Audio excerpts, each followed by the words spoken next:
Cancer मध्ये बापरे अजूनही इतकी भीती का? कॅन्सर पेशंट आजकाल सर्वायवर्स म्हणतो. सर्वायवर्स काय ते नॉर्मल आहे. काही इन्फेक्शन्समुळे काही कॅन्सर होऊ शकतात. कुठल्याही सेलिब्रिटीला कॅन्सर झाला की तो सगळ्यात पुढे अमेरिकेला जातो. लोकांमध्ये कल्पना आली की कर्करोग म्हणजे लाईक अ डेथ सेंटेन्स. म्हणजे सुरुवातीला पण याची लक्षणं काय असतात? जेव्हा तो सेल अनकंट्रोलेबल होतो त्यानंतर हा कर्करोग निर्माण होतो. स्पंज ग्रा घातली की त्याच्यामुळे कॅन्सर होतो. मग कुठल्याही ग्रहामुळे ब्रेस्ट कॅन्सर होत नाही. कॅन्सरवरतील उपचार जे आहेत ते खूप खर्चिक असतात. सगळे उपचार पहिल्यांदा महाग नाही आहेत. असं वय वाढतं आणि आपले आयुष्य वाढतं तर कर्करोग वाढणार. ही लोकसंख्या वाढली तर त्याच्यामुळे आपले कॅन्सर वाढणार. नमस्कार, आमच्या नॉलेज कट्ट्यावरती तुम्हा सगळ्यांचं पुन्हा एकदा मनपूर्वक स्वागत. आमचा आजचा कट्टा विशेष आहे कारण विषय देखील तेवढाच गंभीर आहे आणि विषय हा आरोग्याशी संबंधित आहे, तो देखील कॅन्सर. कॅन्सर म्हणजे कॅन्सल असं म्हटलं जातं. जगभरामध्ये आज कॅन्सर रुग्णांच्या संख्येमध्ये झपाट्याने वाढ होत आहे. भारतामध्ये देखील हीच चिंतेची परिस्थिती आहे. भारतामध्ये दरवर्षी 14 लाख रुग्णांना कॅन्सर होतोय. हा आकडा खूप भीतीदायक आणि चिंताजनक आहे. पण यामागची कारणं काय आहेत, आज हेच आपण जाणून घेणार आहोत आमच्या पॉडकास्टमधून. आणि त्यासाठी आज आमच्या कट्ट्यावरती आलेले आहेत सुप्रसिद्ध कॅन्सर तज्ज्ञ doctor Vinay Deshmane sir. Vinay Deshmane sir Hinduja रुग्णालय आणि ब्रीच कँडी रुग्णालयासारखं अनेक रुग्णालयांशी संलग्न आहेत. अनेक कॅन्सर रुग्णांना त्यांनी कॅन्सर फ्री देखील केलेलं आहे. आज आपण त्यांच्याबरोबर कॅन्सर आणि त्याची कारणं आणि उपचार याबद्दल जाणून घेणार आहोत. नमस्कार सर, आमच्या कार्यक्रमात तुमचं खूप खूप स्वागत. सर, सगळ्यात आधी माझा पहिला प्रश्न आहे की जो सगळ्यात सामान्य नागरिकांना पडतो तो म्हणजे कॅन्सर म्हणजे नक्की काय? सगळ्यात सोपं समजण्यासाठी म्हणजे जसं आपली भिंत विटा असतात तशा आपल्या बॉडीमध्ये सेल्स असतात. आपल्या सेल्सला पण लाईफ असतं. जसं आपलं जीवन असतं, म्हणजे आपण छोटे असतो, वाढतो आणि मग शेवटी वाढतो, तसं प्रत्येक सेलचं पण लाईफ असतं. सेल येतं, सेल वाढतं, मल्टिप्लाय होतं, त्याचं काम करतं आणि मग ते मरतं. जेव्हा ते मरत नाही आणि ते काम करतच राहतं त्यांनी कॅन्सर निर्माण होतो. त्याला आम्ही अनकंट्रोल्ड ग्रोथ म्हणतो. म्हणजे ज्या सेलला आपण थांबवू शकत नाही, ते वाढतच राहतं. म्हणजे कुठलंही, म्हणजे तोंडातलं असू शकतं, आपल्या पोटातलं असू शकतं, गर्भाशयातलं असू शकतं. जेव्हा तो सेल अनकंट्रोलेबल होतो, लाईक त्याला सॉफ्टवेअर प्रॉब्लेम म्हणतो. आपल्या हार्डवेअर प्रॉब्लेमसारखं नसतं, ते सॉफ्टवेअर असतं. म्हणजे सेलच्या DNA मध्ये एक सायकल असते, ती सायकल अफेक्ट होते. ती अफेक्ट झाल्यानंतर हा कर्करोग निर्माण होतो. आणि कर्करोग निर्माण व्हायला तुमच्या शरीरात वर्षानुवर्ष लागतात. म्हणजे सुरुवात होऊन त्या छोट्या सेलनी, जो आपल्याला दिसत नाही, अदृश्य असतो, तो मल्टिप्लाय हळूहळू मल्टिप्लाय होत त्याची वाढ होते. वाढ होताना त्यांना स्वतःची ब्लड सप्लाय यायला लागते. नवीन म्हणजे पोषक अन्न वगैरे त्या येण्याच्या नया नलिका होतात, त्या निर्माण व्हायला वेळ लागतो. मग ती गाठ निर्माण होते आणि मग आपण ती गाठ पकडतो. तर हा जो आम्ही त्याला प्री क्लिनिकल स्टेज म्हणतो. म्हणजे सुरुवात होतो आणि आपण डिटेक्ट करत नाही, त्रास होईपर्यंत किंवा गाठ निर्माण होऊन आपल्याला समजेपर्यंत बरेच वर्ष असतात. म्हणून हा सगळ्यात महत्त्वाचा पिरियड असतो. जेव्हा आपण जर कॅन्सरला आपण पकडू शकलो बिफोर त्याचे मॅनिफेस्टेशन होतात किंवा त्याचे प्रॉब्लेम सुरू होतात, तर त्याची ट्रीटमेंट फार चांगल्या पद्धती होऊ शकते. म्हणजे सुरुवातीला पण याची लक्षणं काय असतात, म्हणजे सिम्पटम्स याचे कसे असतात? सुरुवातीला काहीच नसतात, तोच प्रॉब्लेम असतो. म्हणून काही कर्करोग आपण बघतो जे सरफेसवरती आहे, ब्रेस्ट किंवा गर्भाशयाचं तोंड, जे सर्वायकल कॅन्सर आहे, त्याचं आपण टेस्टिंग करू शकतो. ओरल कॅन्सरसाठी आपण तोंडामध्ये बघू शकतो, म्हणजे तोंडातले कॅन्सर. आपले अन्ननलिकेचं डिफरंट एंड म्हणजे एनल कॅन्सर वगैरे तिकडेच एक्झामिनेशन हे आपण तपासून पकडू शकतो. नाहीतर मॅनिफेस्ट जेव्हा होतो, जेव्हा गाठ कुठेही होते, खोकला होतो, किंवा आपल्याला मेंदूमध्ये असेल तर मेंदूमध्ये डोकं दुखतं, उलट्या होतात, हे काही साईन्स असतात. मग काही जनरल साईन्स आहेत, म्हणजे तुमचं वजन कमी होत राहतं पण आपल्याला समजत नाही काय चाललंय, किंवा तुमचं भूक खूप फार कमी होते, किंवा तुम्हाला जनरली तुम्हाला वाटतंय की तुम्हाला बरं नाही आहे. पण हे बरं नाही म्हणजे 1-2 दिवस नाही, 3-4 आठवडे चाललंय, 5 आठवडे चाललंय आणि त्यात तुम्हाला समजत नाही, आपण काही संशोधन केलं तरी मिळत नाही. मग त्याचा तपास करण्याची जरूर आहे की दुसरा काही प्रॉब्लेम आहे.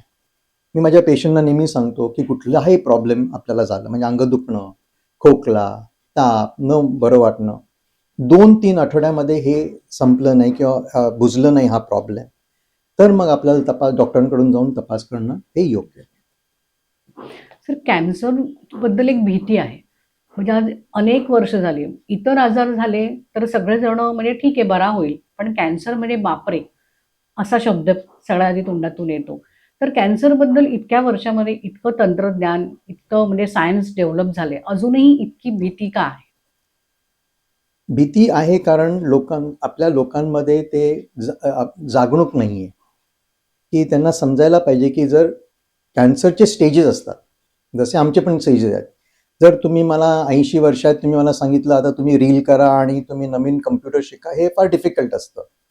तर कॅन्सरच्या 80त वगैरे तुम्ही ट्रीटमेंट सुरू केली तर त्याचा यश फार कमी असतो. पण जर तुम्ही त्याला लवकर पकडून ट्रीटमेंट केली तर यश सुंदर असतो आणि तुमचं नॉर्मल जीवन असतं. परत कॅन्सरची आजकालची ट्रीटमेंट जी आहे त्याचा एक फार महत्त्वाचा मुद्दा जो आहे की ट्रीट करायचं, लांबुलकं एकदम जीवन द्यायचं आणि त्यांना चांगलं आयुष्य द्यायचं, म्हणजे नॉर्मल आयुष्य द्यायचं. मला ते आवडत पण नाही की खरं आपण पेशंट म्हणजे कॅन्सर पेशंट आजकाल सर्व्हायव्हर्स म्हणतो. सर्व्हायव्हर्स काय, ते नॉर्मल आहेत. जेव्हा कर्करोग ट्रीट केलेला आहे तुमच्या शरीरामध्ये काही नाही आहे तर तुम्ही नॉर्मल आहात, तुम्ही नॉर्मल जगू शकता. माझ्याकडे पेशंट्स आहेत, जसे ही यंग लेडी एक आहे ती एव्हरेस्ट बेस कॅम्पला आता गेली. माझ्याकडे पेशंट्स आहेत ते डीप सी डायव्हिंग करतायत सबन जगामध्ये. किंवा एक एक ती तर ट्रीटमेंट झाल्यानंतर तिला तिच्या डोक्यात होतं की मला व्हेल्स बरोबर स्विमिंग करायचं आहे, मग तिने स्विमिंग करते.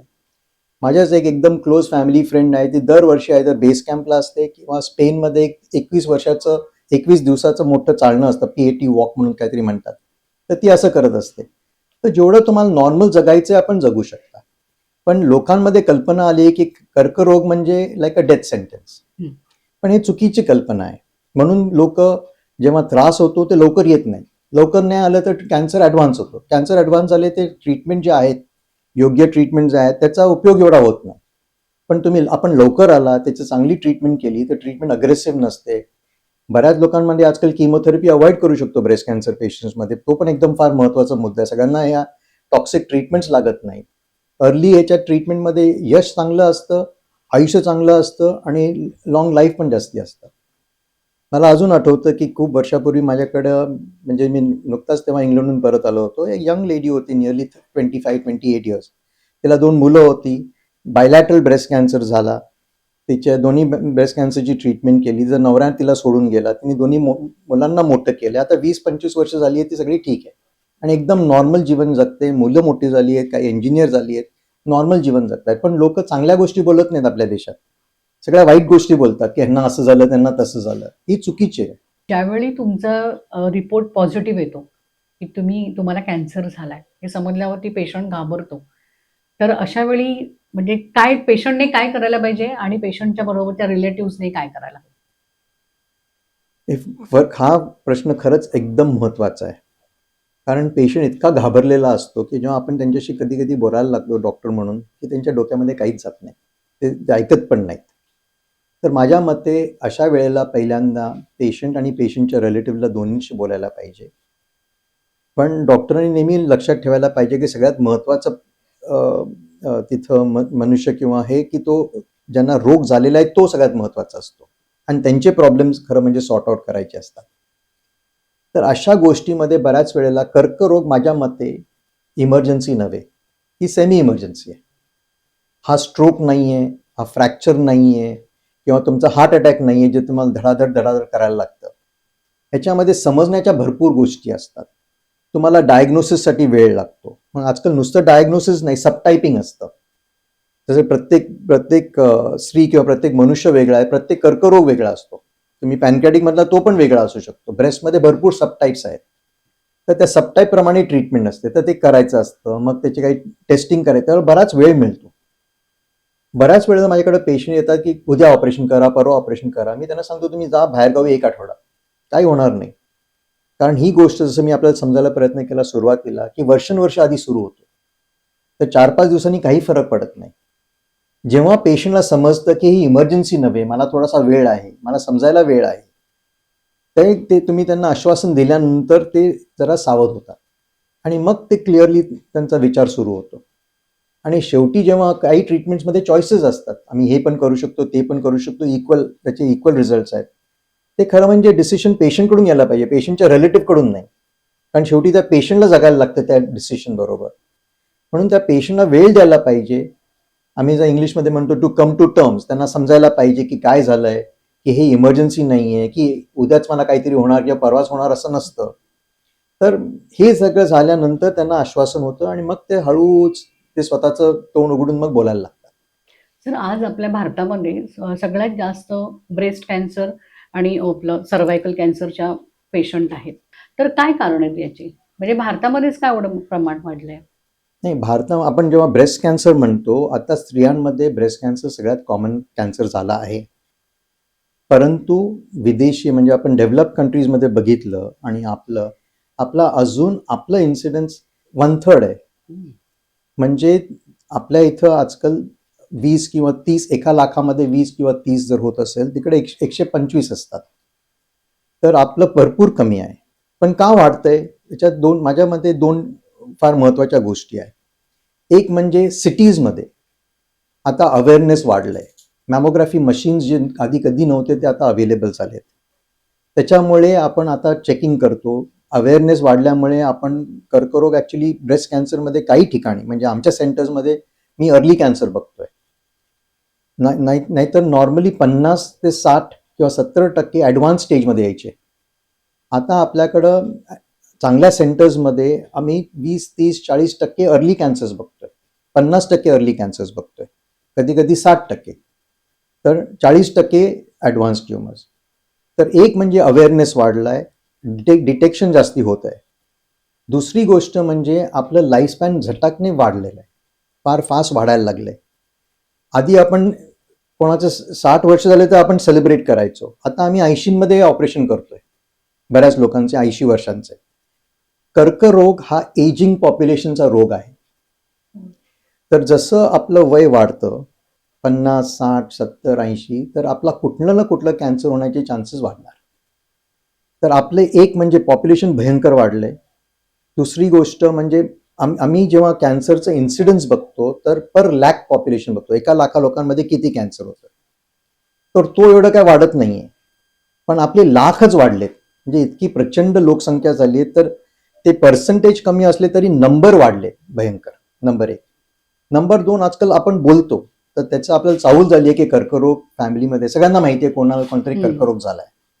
तिसरी म्हणजे आपलं जसं वय वाढते आणि आपण लॉंग लाईफ जगतो तर आपले कुठं ना कुठले कॅन्सर होण्याचे चान्सेस वाढतात. ब्रेस्ट कॅन्सर पण वाढतात. जर आपण बघितलं वयाप्रमाणे आणि कर्करोग होतं, हे वय आणि हा कॅन्सर, तर वय जसं वाढतं तर कॅन्सर असा वाढतो लिटरली. आणि 60-70च्या वरती 80% आपले कॅन्सर अजून होतं. 70 ते 80% कॅन्सर 50-60च्या पुढे असतात. नुसते यंग एज म्हणजे 30-40 जे आपण म्हणतो यंग एज, माझ्या मते ते चूक आहे. आपल्या देशात नुसते 15% ते 20% आपण लवकर यंग एजमध्ये बघतोय. बाकी सगळे ओल्ड एजमध्ये असतात किंवा मिडल एज किंवा ओल्ड एज. तर जसं वय वाढतं आणि आपले आयुष्य वाढतं तर कर्करोग वाढणार. आपली लोकसंख्या वाढली तर त्याच्यामुळे आपले कॅन्सर वाढणार. तर ही सगळ्यात महत्वाची गोष्ट आहे. ब्रेस्ट कॅन्सरसाठी स्पेसिफिकली आम्ही जे म्हणतो की ब्रेस्ट ज्यांचं फंक्शन झालं नाहीये, म्हणजे लेट मॅरेजेस, हॉर्मोन्स घेणं, या सगळ्या छोट्या छोट्या गोष्टी आहेत त्या पण ॲडिशन करतात. जसं आपलं BMI म्हणजे ओबेसिटी जे वाढते, त्या ओबेसिटीमुळे हे फार महत्वाची गोष्ट आहे ब्रेस्ट कॅन्सरसाठी. पण म्हणजे असं म्हणणं नाही की नुसतं एकदम स्लिम लेडीज आहेत त्यांना कॅन्सर होणार नाही. पण BMI ज्यांचं हाय आहे त्यांची रिस्क वाढते, कारण फॅटमध्ये इन्फ्लमेशन जे म्हणतात ते जास्ती असतं. तर ह्या छोट्या छोट्या गोष्टी आहेत. आणि नुसते 7 ते 10% बेसिकली हे जेनेटिक म्युटेशन्स आहे. आपण खूप आजकाल ब्राका म्युटेशन ऐकतो, जेनेटिक ऐकतो, पण खरं म्हणजे 7 ते 10%च ब्राका म्युटेशनचे आहे. 20% मध्ये काहीतरी फॅमिली असते, फॅमिलीचं इन्व्हॉल्वमेंट असते, फॅमिली हिस्ट्री. पण नुसते 10% आपण ऍक्च्युली जीनचं आपण ॲबनॉर्मॅलिटी बघू शकतो. तर बाकीचे सगळे कॅन्सर म्हणजे 80 ते 90% स्पोरॅडिक कॅन्सर्स आहेत, म्हणजे कम्युनिटीमध्ये होणार.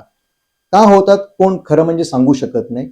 पण आपण लूजली म्हणू शकतो हॉर्मोनल काहीतरी इम्बॅलन्स आहे, काहीतरी लाईफस्टाईलच्या मुळे आहे, या गोष्टी आहेत. पुरुषांमध्ये देखील ब्रेस्ट कॅन्सर आढळतो, त्याचं काय रिझन असेल? पुरुषांमध्ये पण ब्रेस्ट आहे, ते रुडिमेंटरी ब्रेस्ट असतात. तर लेस देन 1%, 1% पेक्षा कमी मेल कॅन्सर्स असतात. तर त्यांच्यामध्ये पण त्याच ठिकाणी ह्याच्यामुळे ब्रेस्ट कॅन्सर होतो. प्रॉब्लेम कसा आहे, मेल ब्रेस्ट कॅन्सरचं संशोधन एवढा झालं नाही.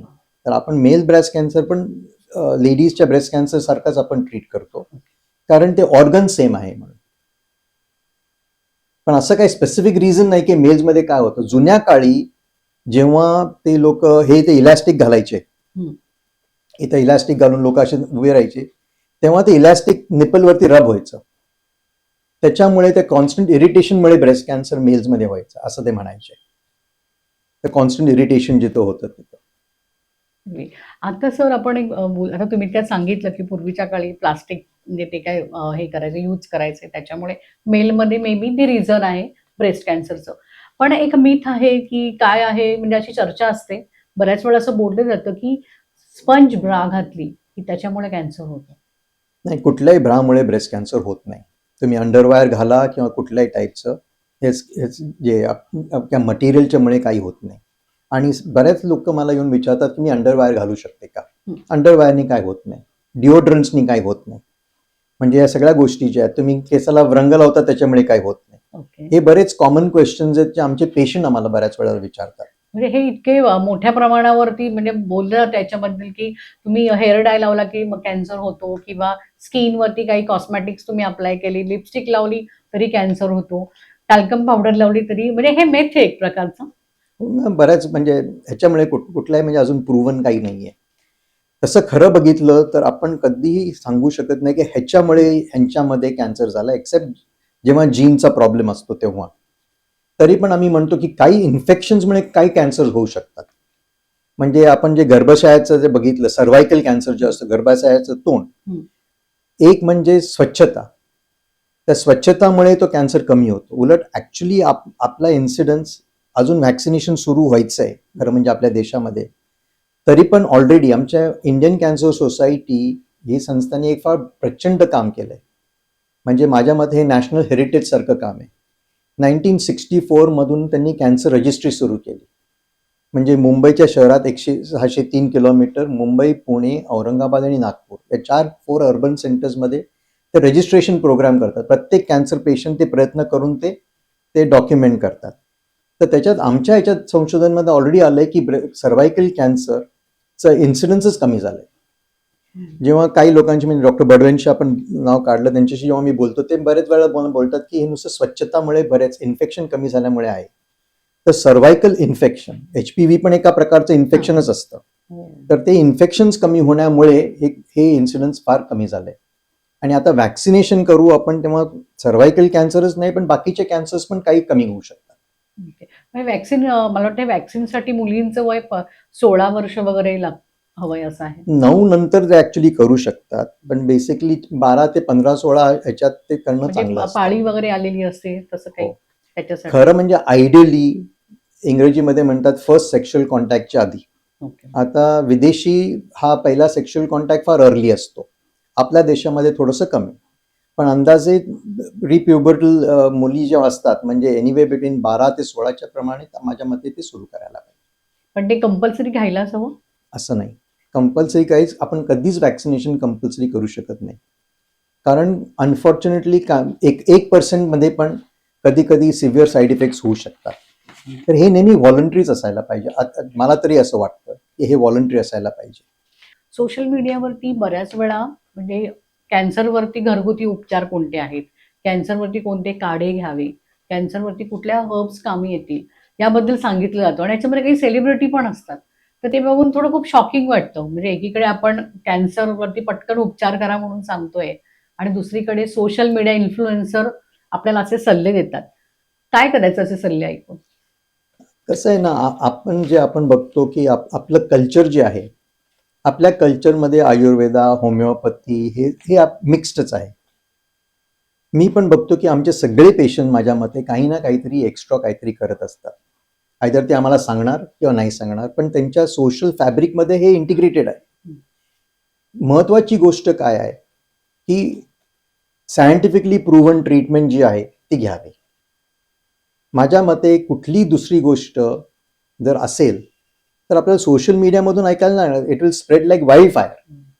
सबन जग येईल तुमच्याकडं, त्या जो जडीपुटी जो देतोय आणि जो सक्सेसफुल आहे, पूर्ण लोक तिकडे येऊन उभे राहतील. कोण हे अवॉइड करू शकत नाही. तर आपल्या जसं मी बऱ्याच माझ्या पेशंटना सांगतो की देवाने तुम्हाला 2 कान दिली आहेत आणि मध्ये एक मेंदू आहे. ते एका कानातून आत घ्यावं, मेंदूने ते बघायचं की खरंच उपयोगी आहे की नाही, आणि दुसऱ्या कानाने बाहेर काढावं. नॉर्मल स्टँडर्ड ट्रीटमेंट घ्यावी. त्याच्यावरती आपल्याला दुसरं काहीही करायचं ॲज लॉंग एज काय हेवी मेटल्स नाही आहेत. हेवी मेटल्स तुम्ही घेता तर तुमची किडनी खराब होते, बरेच साईड इफेक्ट्स वाढतात. दुसरी किमोथेरपी किंवा दुसरी औषधं असताना तुम्ही घेऊ नये. किंवा घेणार असला तर प्लीज तुम्ही त्या डॉक्टरना सांगायला पाहिजे, कारण अनएक्सपेक्टेड काही साईड इफेक्ट झाले तर त्यांना समजायला पाहिजे की कशामुळे झाले. तर माझं मत आहे की जर आपल्याला बरं वाटतंय अशा गोष्टी करून तर करायला पाहिजे. पण जगात कुठेही माझ्या मते मॅजिक नाही. सर, कॅन्सरवरील उपचार जे आहेत ते खूप खर्चिक असतात. त्याला बरेच पैसे लागतात. त्यामुळे सामान्य लोकांना उपचार घेणं बऱ्याच वेळा कठीण जातं. अशा वेळी तुमची इंडियन कॅन्सर सोसायटी जी आहे ती कशा पद्धतीने मदत करते? कॅन्सरचा उपचार, सगळे उपचार पहिल्यांदा महाग नाही आहेत. बरेच उपचार बरेच स्वस्त असतात किंवा स्वस्त ठिकाणी पण आपण करू शकतो, चांगल्या ठिकाणी. माझ्या मते आपल्या सगळ्यात जास्ती डेव्हलपमेंट खरं म्हणजे आपल्या टीचिंग हॉस्पिटल्समध्ये व्हायला पाहिजे. म्हणजे JJ, KEM, नायर, सायन आणि बाकीची नवीन मेडिकल कॉलेजेस भरपूर लोकांना किंवा BMCची, या सगळ्या डिपार्टमेंटमध्ये डॉक्टरांचं ट्रेनिंग चांगलं व्हायला पाहिजे. एकदा डॉक्टरांचं ट्रेनिंग चांगलं झालं की ती पहिली लेवल जी असते ट्रीटमेंटची ती चांगली होणार. दुसरी गोष्ट असते की औषधं. आता भरपूर औषधं आपल्या आता देशात बनतात. गव्हर्नमेंट पण बरेच सबसिडाइज रेटनी देतात. तर ही ट्रीटमेंट सगळ्या आजकाल अवेलेबल आहेत आणि बहुतेक करून ट्रीटमेंट्स प्रत्येक कॅन्सरच्या बऱ्याच चीप आहेत, एवढे काही महाग नाही आहेत. जेव्हा नवीन औषध बाहेर येतं आणि सगळ्यांना त्याच्यात धावपळ असते त्या नवीन औषधाची, ते नवीन औषधं काही करून ती महाग असतात, ती पॅटंटवरून जाईपर्यंत. प्रत्येक औषध असंच घ्यायला पाहिजे असं नसतं. पण माझ्या मते ट्रीटमेंट्स आहेत. तुम्ही बरोबर ठिकाणी गेल्या तर ट्रीटमेंट, आणि गव्हर्नमेंटच्या पण भरपूर स्कीम्स आहेत, तर त्याप्रमाणे आपण घेतली तर बहुतेक करून कॅन्सरचं नॉर्मल ट्रीटमेंट होऊ शकते. नंबर 1.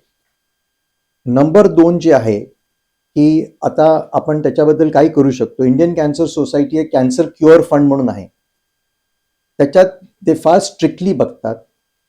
आम्ही काही हॉस्पिटल आम्ही एमपॅनल केलेलं आहे.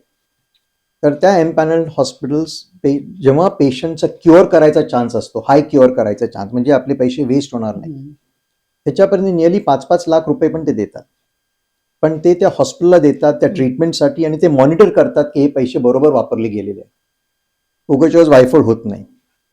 आणि तिसरी गोष्ट मला सांगायचं आहे की भरपूर लोक फ्री ट्रीटमेंट करतो. आम्ही फ्री ट्रीटमेंट करतो. मी फ्री कन्सल्टेशन दररोज करतो. इथं बसलो असेल प्रायव्हेट हॉस्पिटलमध्ये, आम्ही फ्री ट्रीटमेंट करतो. आमचं हॉस्पिटल फ्री ट्रीटमेंट देते. बरेच हॉस्पिटलकडे त्यांची जनरल वॉर्ड आहेत, पेईंग, म्हणजे अशा हॉस्पिटलमध्ये तिथं ॲक्च्युली भरपूर चॅरिटी चाललेली असते. तर असं नाही की तुम्हाला सगळीकडेच तुम्हाला पैसे भरायला लागतात ट्रीटमेंटसाठी. नुसते प्रॉब्लेम असतो की पेशंटना माहिती नसतं कुठं जायचं. तर ते त्यांचे लोकल डॉक्टर्स, फॅमिली डॉक्टर्स, ही संस्था जर आपण स्ट्रॉंग केली एकदम ग्राउंड लेवलला, तर आपलं सगळं लेवल चेंज होऊ शकतं. कुठल्याही सेलिब्रिटीला कॅन्सर झाला की तो सगळ्यात पहिले अमेरिकेला जातो. अमेरिकेमध्ये असं काय आहे की जे भारतात नाहीये, उपचार होत नाही, असा काही फरक आहे का?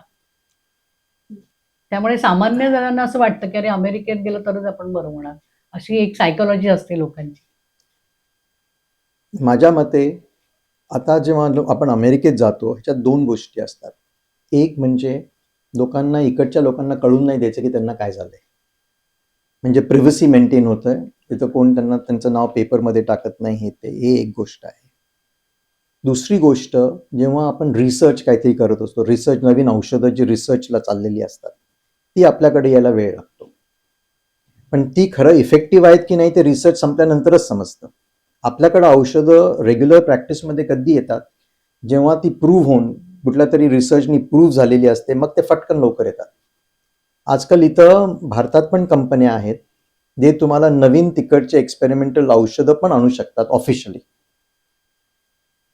तर आपला जो प्रश्न होता की अमेरिकेला ट्रीटमेंटसाठी का जातात, माझ्या मते मी नेहमी आमच्या पेशंटना सांगतो की आपल्याला ह्या देशामध्ये अमेरिके इतकीच चांगली ट्रीटमेंट मिळेल किंवा अमेरिकेहून चांगली ट्रीटमेंट मिळेल, पण अनफॉर्च्युनेटली आपला कॉस्ट फार कमी आहे. अमेरिकेत तुम्ही त्याच ट्रीटमेंटसाठी 10 नाही 20-30 पट तुम्ही पैसे भरणार. पण तिथं संस्था मोठी असते, ग्रँड असते. ते तुम्हाला 2-2 तास बसून ठेवणार. तिकडे नर्स तुमची 98%, 70%, 80% नर्स हँडल करते. ते तुम्हाला तिकडे चालतं. इथं आपले प्रॉब्लेम आहे की प्रत्येक हॉस्पिटल जे आहे इतकी प्रचंड पेशंट संख्या आहे की तुम्हाला क्राऊडेड हॉस्पिटल्स मिळतात. आणि जिथे जास्ती चांगले डॉक्टर्स आहेत तिथं जास्ती अजून गर्दी जास्ती असते. तर तेवढाच फरक आहे, दुसरं काही नाही. माझ्या मते जेवढी ट्रीटमेंट तुम्हाला कुठेही विदेशी मिळत असेल ती आता आपल्या देशामध्ये फार चीपर आहे. आणि त्याच्यामुळे भरपूर लोक आता कॅनडामधून इथं ट्रीटमेंटला येतात, अमेरिकेहून येतात, युरोपमधून येतात, मिडल ईस्टमधून येतात. तरुणांमध्ये म्हणजे हल्ली यंगस्टर जे आहेत आणि स्पेशली मुलगे जे आहेत, मुलं, त्यांच्यामध्ये पॅनक्रियाटिक कॅन्सरचं प्रमाण खूप जास्त झालंय. पोटात दुखणं वगैरे, म्हणजे हे काय लाईफस्टाईलमुळे झालेला आजार आहे हा? पॅनक्रियाटिक कॅन्सर डेफिनेटली थोडासा वाढायला लागलेला आहे. पण ॲक्च्युली आम्हाला माहिती नाही का ते चालू झालंय. आपले जुने कॉजेस होते की म्हणजे खूप दारू वगैरे पिणं, त्याच्यामुळे अल्कोहोलिक पॅनक्रियाटायटिस ह्या त्या गोष्टींनी. पण अजून आम्हाला pancreatic cancer exactly pancreatic cancer का वाढतोय हे म्हणजे भयंकर वाढला नाहीये. जसं आपली समजूत आहे तसे मायनर वाढलेलं आहे ते. अजून खूप प्रचंड काही वाढलेलं नाहीये. पण आपल्या ह्याच्यात काय होतं, 1-2 झालं तरी फटकन आपल्या पेपरमध्ये यायला लागलं यंग लोकांमध्ये वाढतंय. तसंच आमच्या ब्रेस्ट कॅन्सरचं पण बोलतात की ब्रेस्ट कॅन्सर वाढतो यंगमध्ये, की आपल्या देशामध्ये यंग लोकांना होतं. आमचं संशोधन तसं दिसत नाही. तर पॅनक्रियाटिक कॅन्सर वाढतोय, नक्की वाढतोय, थोडासा वाढलेला आहे.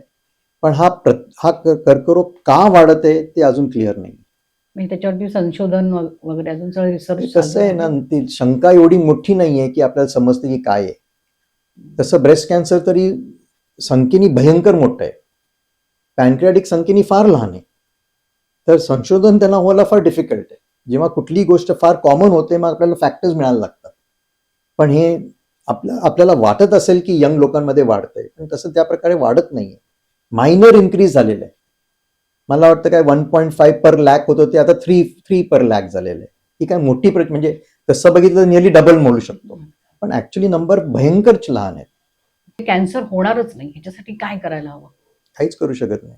मी तर नेहमी सगळ्या पेशंटला सांगतो, तुम्ही जाऊन चांगल्या हॅपी लाईफ जगा, इंटेलिजंट लाईफ जगा. जे आपल्याला कल्चरली सांगितलेलं आहे आपल्या पूर्वजांनी की तुम्ही बरोबर थोडंसं जेवण करा, एक्सरसाइज करा, हॅपी राहा, हे सगळ्यात महत्वाचं. आता स्मोकिंग केलं तर तुमचा कर्करोग होण्याचे चान्सेस वाढणार, कारण टोबॅको रिलेटेड कॅन्सर्स नेली 40% आहेत. जर तुमची ओबेसिटी वाढली तर तुमचा चान्सेस ऑफ कॅन्सर वाढतात. तर ओबेसिटी, इन्फेक्शन आणि टोबॅको तुम्ही बंद केलं, कमी केलं तर कॅन्सर होण्याचे चान्सेस 60% कमी होऊ शकतात. फूड हॅबिट्स अशा कोणत्या आहेत? आता फास्ट फूड किंवा त्यांनी जे ओबेसिटी वाढते, म्हणजे तुमचं BMI वाढणारे फूड्स आणि फॅटी फूड्स, त्याच्यामुळे ही गोष्टी चांगली नाही. कारण त्याच्यामुळे तुमच्या शरीरामधले ते लँडस्केप जी बोललो ते लँडस्केप चेंज होत आहे. त्याच्यात तुमचे हॉर्मोन्स चेंज, तुमचे हॉर्मोनल प्रोफाईल जे आपण म्हणतो, आपल्या बॉडीमध्ये हॉर्मोन्स असतात, काय केमिकल जे सेक्रेट होतात, त्याच्यामुळे त्रास असतो. तर ह्या गोष्टी जर तुम्ही कंट्रोल केल्या, मी नाही म्हणत की तुम्ही फास्ट फूड खाऊ नका, पण थोडासा बेतानी खायचं. तर जर तुम्ही थोडीशी लाईफस्टाईल वेल कंट्रोल केली, वजन जास्ती BMI तुम्ही कंट्रोल केला जेवढं करता येईल तेवढं, त्याच्या तुमचे चान्सेस कमी आहेत कुठलाही कर्करोग होण्याचे. सर, अनुवंशिकता याच्यामध्ये कितपत असते? म्हणजे कॅन्सरमध्ये अनुवंशिकतेचा काय रोल असतो? 7 ते 10% हे फॅमिलीमध्ये असतं. त्याच्यासाठी आजकाल जेनेटिक टेस्ट आहेत. पण त्या जेनेटिक टेस्ट एका पर्टिक्युलर पॅटर्ननी करायला पाहिजे. आजकाल बऱ्याच वेळेला मी बघतो की लोक जाऊन ते सिम्पल ब्लड टेस्ट असल्यामुळे ब्लड टेस्ट करून येतात. मग मी विचारतो आता काय करायचं, तर नाही काही नाही करायचं. मग का केली? मला सांगितलं करायला. हे चुकीचं आहे. त्याच्यात 3 सेपरेट स्टेप्स असतात. एक टेस्ट करायच्या आधी काउन्सिलिंग म्हणजे काय की पारंपरिक कर्करोग कुठले, त्याचे आपण कुठली टेस्ट करू शकतो, तुमच्या फॅमिलीची हिस्ट्री काय आहे, 3 तुमच्या पिढ्यांची हिस्ट्री घेतात. मग तुमच्या किती चान्सेस आहेत आपल्याला, त्यामध्ये कुठल्या टेस्ट आहेत, त्या टेस्टचे प्रोज आणि कॉन्स काय आहेत, त्यांचे फेलियर रेट काय आहे. जर पॉझिटिव्ह टेस्ट असली तर तुम्ही काय करणार, निगेटिव्ह टेस्ट असली तर आपण काय करायचं. आणि एक व्हेरियंट ऑफ अननोन सिग्निफिकन्स म्हणून एक VUS म्हणतात त्याला, म्हणजे तुमची जीनमध्ये चेंज आहे, पण ती खरं त्याच्यामुळे तुम्हाला काय प्रॉब्लेम होणार की नाही असं आपल्याला माहिती पण नाही. तर पेशंट्स बऱ्याच वेळेला कन्फ्यूज होतात ते रिझल्ट आल्यानंतर, जर त्यांना काउन्सिलिंग केलं नसेल. म्हणून सबंध जगामध्ये ह्या 3 डिस्टिंक्ट फेजेस आहेत. प्री टेस्ट काउन्सिलिंग, मग तुम्ही टेस्ट करायची, मग टेस्ट केल्यानंतर पोस्ट टेस्ट काउन्सिलिंग. म्हणजे प्री टेस्ट काउन्सिलिंगमध्ये तुम्ही आपल्याला माहिती असायला पाहिजे टेस्ट करायच्या आधी काय करता येतं.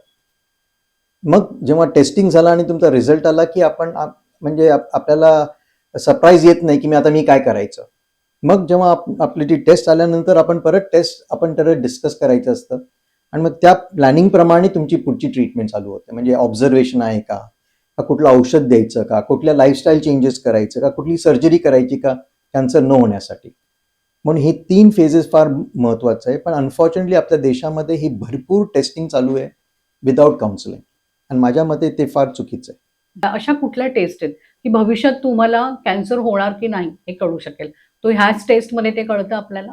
सगळ्यात कॉमन टेस्ट म्हणजे ब्रेस्ट कॅन्सरसाठी ब्राका जीन्स जे म्हणतात, BRCA1 आणि BRCA2, ह्या जीन्स ह्या सगळ्यात कॉमनली केल्या जातात. त्याच्यात ब्रेस्ट आणि ओव्हेरियन कॅन्सरचं प्रमाण होऊ शकतं आयुष्यभर. पण ती टेस्ट पॉझिटिव्ह आली तर सगळ्यात महत्वाचं म्हणजे 70 ते 80% चान्स आहे 70 वयाप्रमाणे. तर मी सांगू शकत नाही उच्च 3 वर्षात होणार, 5 वर्षात होणार, 10 वर्षात होणार, सांगू शकत नाही.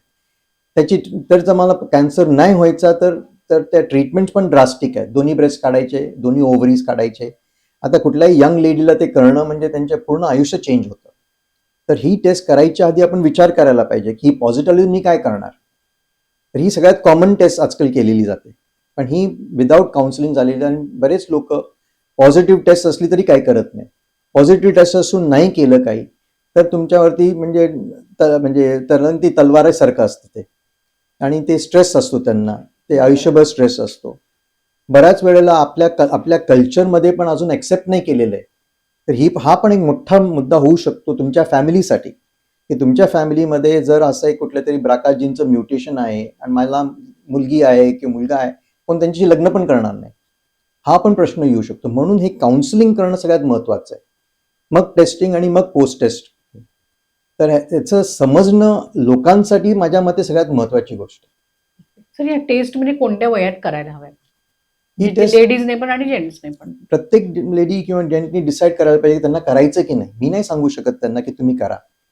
मी प्रत्येक पेशंटला ऍडवाइस करू शकतो की असं जेनेटिक्स असू शकतं काही लोकांमध्ये, 7, 10, 15% फॅमिलीचं असू शकतं. जर आपल्याला माहिती असायला पाहिजे तर माझ्याकडे जेनेटिक काउन्सिलर्स आहेत, त्यांचं काम नाही आहे की तुम्ही टेस्ट करा म्हणून सांगणं, पण टेस्ट समजून सांगणं ही महत्वाची गोष्ट आहे. आणि ते त्यांना म्हणून एक जेनेटिक काउन्सिलशी बोलून मग प्रत्येक फॅमिली किंवा इंडिव्हिज्युअलनी डिसाईड करायला पाहिजे की मला टेस्ट करायचं आहे. एखाद्या वेळेस मी टेस्ट नाही करणार किंवा एखाद्या आपण टेस्ट करा. तर हे प्रत्येक व्यक्ती वेगळा असतो आणि हे समजणं भयंकर महत्वाचं. पण ज्यांच्या घरामध्ये समजा हिस्ट्री असेल कॅन्सरची, त्यांनी टेस्ट करणं म्हणजे करायला हवी, गरजेचं आहे. प्रत्येक कॅन्सरला हे जेनेटिक हे नसतं बेसिस, किंवा प्रत्येक ह्याच्यामध्ये टेस्ट अशी नाही आहे की कुठल्याही कॅन्सरला टेस्ट. काही कॅन्सर्समध्ये आहे. तर त्याच्यामध्ये जसं ब्रेस्ट आणि ओव्हेरियन कॅन्सर जे म्हणतात ह्या फॅमिलीज आहेत, HBOC म्हणून आम्ही म्हणतो त्यांना, ज्यांच्यामध्ये यंग कुठल्याही पहिला कॅन्सरचा पेशंट 50च्या कमी म्हणजे 40च्या पेक्षा कमी यंग कॅन्सर झालेले आहेत, बायलॅटरल कॅन्सर झालेत, कुठले स्पेसिफिक सबटाईपचे कॅन्सर झालेत, किंवा ब्रेस्ट आणि ओव्हेरियन कॅन्सर झालेत, अशा पर्टिक्युलर फॅमिलीज असतात. तरी पण असं नाही की त्यांनी सगळ्यांनी टेस्टिंग करायला पाहिजे, त्यांनी नुसतं सावध व्हायला पाहिजे की असं व्हायचं आहे. आणि जे नॉर्मल जे असते, आम्ही जेव्हा ब्रेस्टचं आम्ही म्हणतो आजकाल की तुम्ही मॅमोग्राम किंवा चेकिंग 40 नंतर सुरू करा, तर तुमच्याकडे यंग फॅमिली मेंबर असेल तर 10 वर्ष आधी सुरू करायला पाहिजे. कारण जसं मी आपल्याला सांगितलं, कॅन्सरच्या लक्षणं 10-15 वर्ष सुरू होतात आधी. म्हणून अवेअरनेस वाढायला पाहिजे, कुठल्या तरी डॉक्टरनी बरोबर काउन्सिल करायला पाहिजे, त्याप्रमाणे काही टेस्ट ज्या असतात त्या टेस्ट करायला पाहिजे. प्रॉब्लेम कसा आहे की ओव्हेरियन कॅन्सरसाठी आपल्याकडे चांगल्या स्क्रीनिंग टेस्ट नाही आहेत. तर अल्ट्रासाऊंड आपण पोटाचा करू शकतो आणि CA-125 एक ब्लड ट्युमर मार्कर ते आपण करू शकतो. पण असं काही नाहीये की सगळ्यांनी MRI करत बसायचं आणि CT स्कॅन करायचं, म्हणजे लोक वेडी होतील जर आपण सगळ्यांना असं करायला सांगितलं. असं जाता आता शेवटचा एक प्रश्न आहे की असं आपण बऱ्याच वेळा अशा केसेस आपल्या आजूबाजूला बघतो की 4th स्टेजला कॅन्सर गेलेला आहे, पण त्याच्यातून देखील पेशंट बरा होतो आणि भरपूर वर्ष निरोगी जगतो. म्हणजे जसं तुम्ही सांगितलं, तुमच्याकडेही असे बरेच पेशंट्स असतीलच.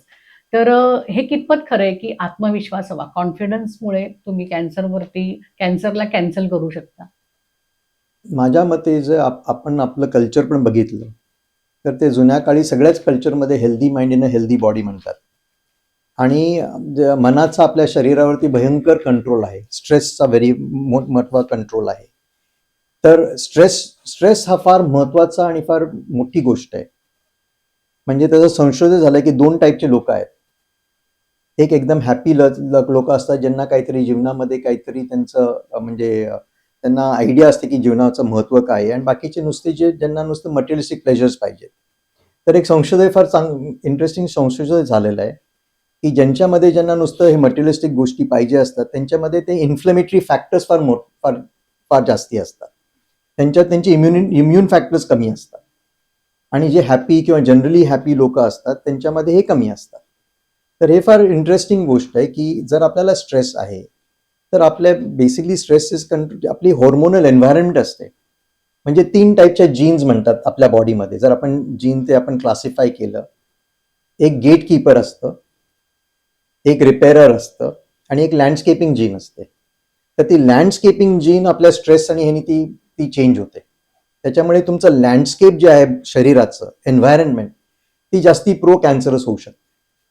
तर हे एक महत्त्वाचा मुद्दा आहे. पण हे प्रूव्ह करणं आणि डिस्प्रूव्ह करणं भयंकर डिफिकल्ट असतं. पण हो, स्टेज 4चे कॅन्सर्स पण आजकाल नवीन औषधं निघाली. तुम्ही लकी आहात. जर तुमच्याकडे एक पर्टिक्युलर टार्गेट किंवा जीनचा प्रॉब्लेम निघाला आणि त्याच्यावरती आता नवीन संशोधन नवीन औषध निघालंय, तर भयंकर इफेक्टिव्ह होऊ शकतं. माझ्याकडे पेशंट आहेत जे मला वाटलं की काहीच नाही होणार. त्यांना मी 1 वर्ष आम्ही औषधं दिली आहे. ते कम्प्लिटली त्यांचं कॅन्सर सबसाईड झालेलं आहे. मग काही याच्यात आमचं म्हणायचं की स्टेज 4मध्ये करायलाच नाही पाहिजे ऑपरेशन, ते पण चुकीचं आहे. माझ्या मते काही लोकांमध्ये करायला पाहिजे ज्यांना रिस्पॉन्स आहे आणि आपल्याकडे इफेक्टिव्ह औषधं आहेत. तर जेव्हा कॅन्सर कमी होतो, शरीरातला पुरा कंट्रोल होऊन जातो, मग आपण ऑपरेशन करू शकतो, प्लस रेडिएशन देऊ शकतो, परत औषधं देऊ शकतो आणि कंट्रोल राहतो. माझ्याकडे पेशंट्स आहेत तसे. धन्यवाद सर. आज तुम्ही खूप तुमचा असा बहुमूल्य वेळ आम्हाला दिलात आणि खूप असं उत्कृष्ट असं मार्गदर्शन तुम्ही आमच्या प्रेक्षकांना केलेलं आहे. धन्यवाद. धन्यवाद.